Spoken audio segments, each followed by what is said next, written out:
Hi, Angela here. Welcome to a new series where I'm going to give you one tip every week that you can take and action in your business right away. This tip is about recruitment, specifically when you're interviewing candidates. I wonder what questions you like to use in interviews for your roles. What questions you use is very important. This is going to be the best way for you to get the right information out of a candidate. One of the questions that I really like to use in job interviews is if your coworker or manager could give you some constructive criticism, what would it be?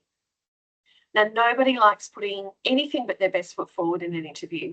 They certainly don't like answering questions around what might be negative about themselves.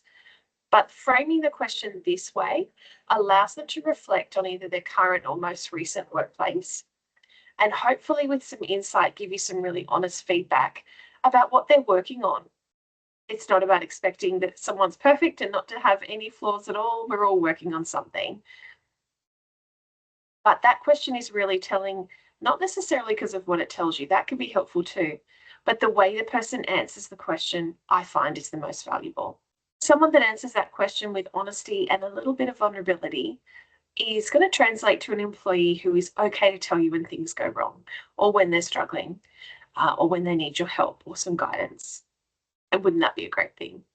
Somebody that doesn't answer the question or tells you they don't have anything that's a flaw or tries to avoid the question, it's probably fair that they're trying to hide that for whatever reason, which would often translate to an employee that would hide things as well. It's not an exact science, of course. Job interviews are uncomfortable things, and so you won't always get a true indication of someone at interview, but I find that question to be very helpful to uncover just a little bit more about a person than their resume would tell you.